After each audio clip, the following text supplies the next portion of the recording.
Shalom, perkenalkan nama saya Kristianto Kesepang, NPM 1740302060. Di sini saya akan presentasikan tentang penulisan sumber kutipan dalam daftar pustaka. Lanjut. Pendahuluan. Latar belakang masalah. Perbedaan perpustakaan tidak dapat dipisahkan dari perbedaan dan budaya umat manusia. Tinggi rendahnya perbedaan dan budaya suatu bangsa dapat dilihat dari kondisi perpustakaan yang dimiliki. Hal itu dikarenakan manusia purba mulai memperuningkan gua tempat mereka tinggal. Sebenarnya mereka mulai merekam pengetahuan untuk diingat dan disampaikan kepada pihak lain. Mereka menggunakan tanda atau gambar untuk mengekspresikan pikiran dan atau apa yang dirasakan, sementara tanda-tanda gambar tersebut untuk mengomunikasikan keberadaan lain. Waktu itulah eksistensi dan fungsi perpustakaan mulai dari semai. Itu dari pendahuluannya, kita bisa lihat.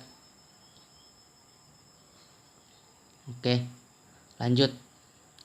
Pengertian kutipan.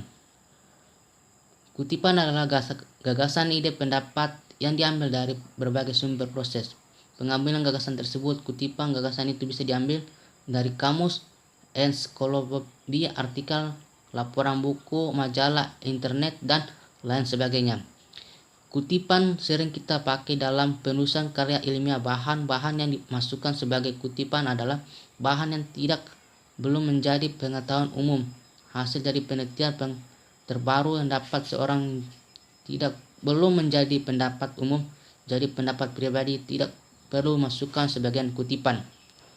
Yaitu dari pengertian kutipan. Lanjut, tujuan, fungsi, dan kutipan. Tujuan fungsi kutipan ini adalah 3. Menegaskan isi urian, membuktikan apa yang dikatakan, mengunjang apa yang diungkapkan. Nah, itu adalah 3. Next. Prinsip kutipan.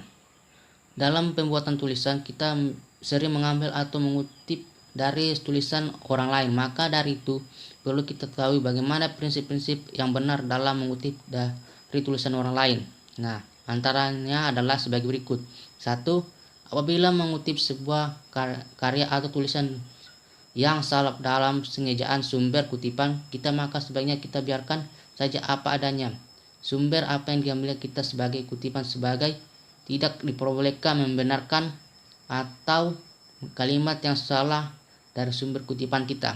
Nah, itu sumber dari prinsip dari kutipan yang ada dalam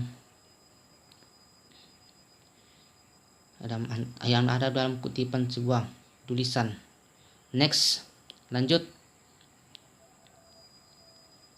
Ya, nomor 2. Dalam kutipan kita diperkenakan menghilangkan sebagian bagian kutipan dengan syarat bahwa menghilangkan itu tidak menyebabkan perubahan makna atau arti yang terkandung dalam sumber kutipan kita. Caranya yaitu: A. Menghilangkan bagian kutipan yang kurang dari 1 alinea. Bagian yang dihilangkan diganti dengan 3 titik berspasi. B. Menghilangkan bagian kutipan yang kurang dari 1 alinea. Bagian dihilangkan dari ganti 3 titik spasi sepanjang garis dalam kurung dari margin kiri sampai margin kanan. Next, penulisan pertimbangan bahwa kutipan itu perlu. Next, perlu tanggung jawab tahapan penuh terhadap ketepatan dan penelitian kutipan. Next, kutipan dapat berkait dengan penemuan teori. Jangan terlalu banyak menggunakan kutipan langsung dalam kurung tidak lebih dari 4 halaman. Nah, itu dari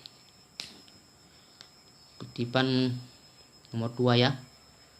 Sekarang masuk dalam macam-macam kutipan, yaitu kutipan langsung. Kutipan yang sama persis seperti kutipan aslinya atau sumber yang kita ambil. Untuk mengutip di sini kita tidak boleh berubah atau menghilangkan kata atau kalimat dari sumber kutipan kita.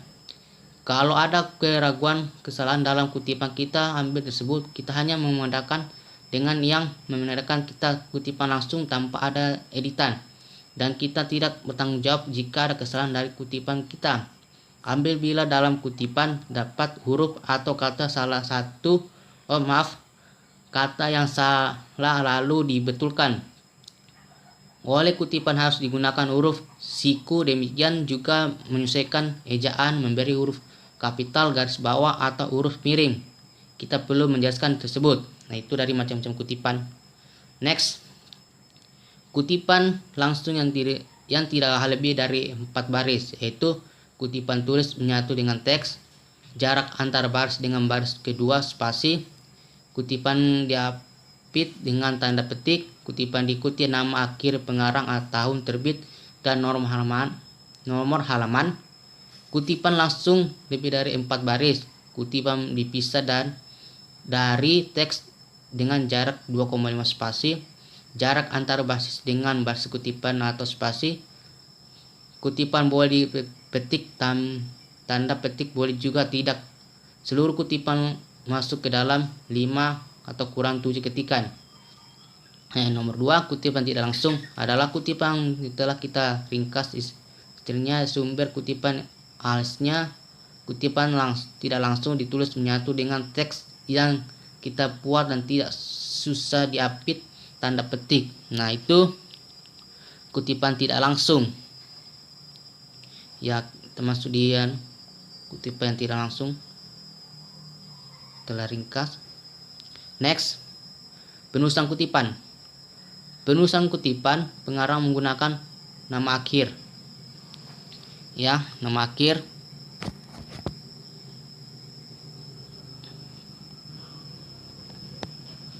Nama akhir serta tahun jika pengarang 2 orang tulis nama akhir 2 pengarang tersebut. Jika pengarang lebih 2 orang tuliskan nama akhir pengarang pertama ikut.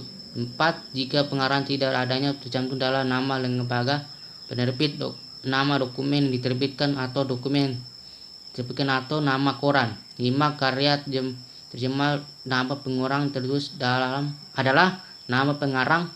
6. Mengutip dari 2 sumber atau lebih tulis pengarang berbeda cantum dalam satu tanda kurung titik koma sebagai tanda pemisahan. 7.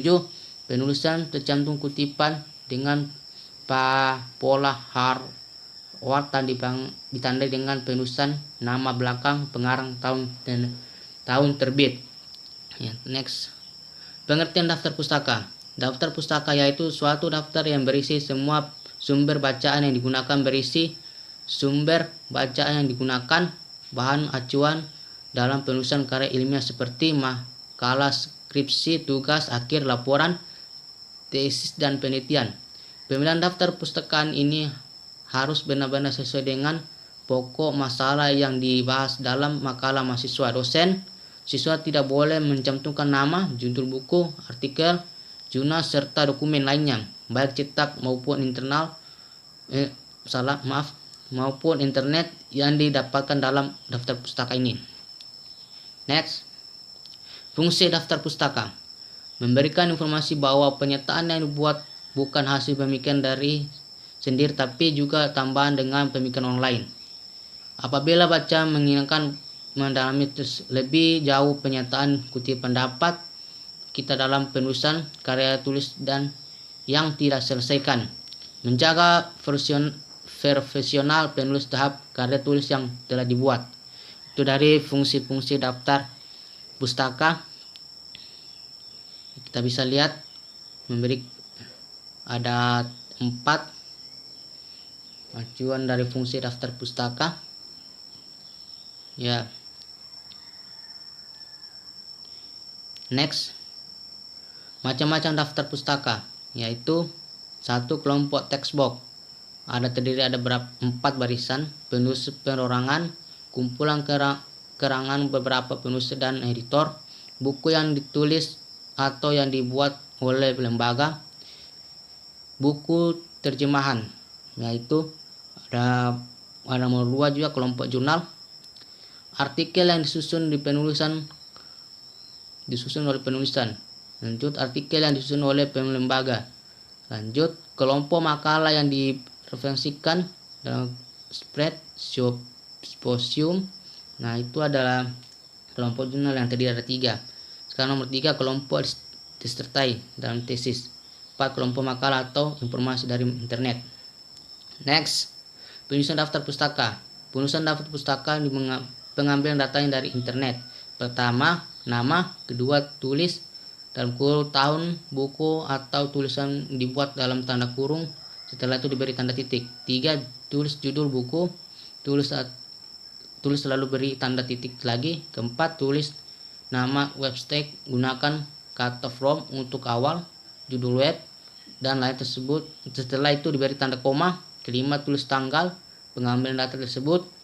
Contoh, upload dalam kurung 2004, strategi mempresentasikan TI untuk tata kelola organisasi. Nah, itu dari penyusun daftar pustaka. Next. Nah, ini sumbernya. Saya ambil dari sumber itu dari daftar pustaka saya. Next. Nah, di sini saya masuk dari kasih masuk Word. Sini saya mengetikkan Francis, terus Harvard, ya Harvard English 2008. Di sini saya masuk ke insert dan saya pilih new. Di sini saya pilih jurnal artikel, terus saya edit, ngelat nama, saya buka jurnal saya hilangkan, saya langsung copy semua nama yang ada di jurnal, ya. Saya copy, terus saya Ctrl V. Nah, di sini ada muncul semua namanya. Terus saya hilangkan nomornya. Di sini saya menghilangkan nomor 1. Sini saya juga menghilangkan nomor 2. Di sini saya juga menghilangkan nomor 3. Ya. Lanjut. Detail. Ya, detail saya di sini saya ambil dari jurnal saya juga.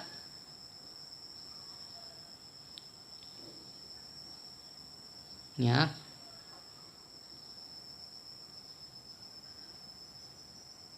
Ya, HP saya, laptop saya sudah mulai nge-lag, jadi ya. Saya ambil dari judul. Ya. Saya copy.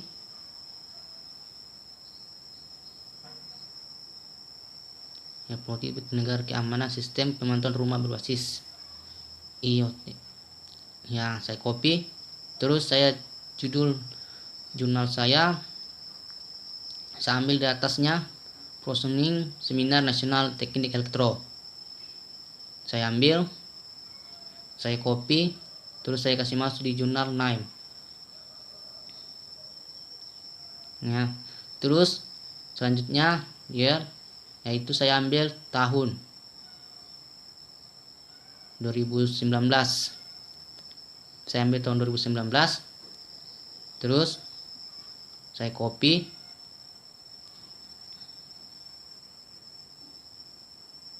Ya, saya copy.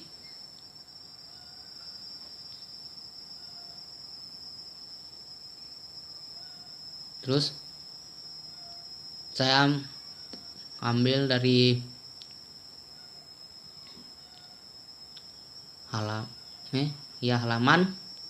halaman jurnal saya. Di sini saya ambil dari 168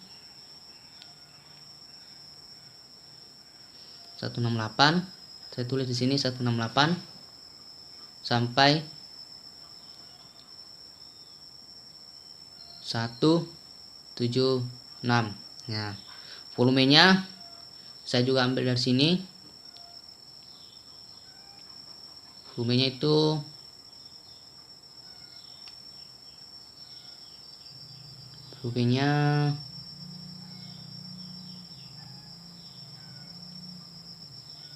ya.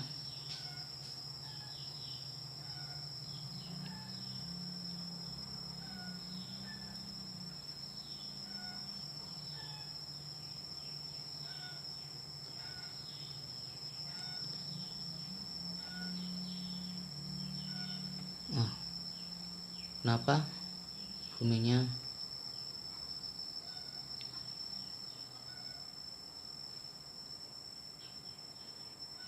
saya ambil dari jurnal saya. Terus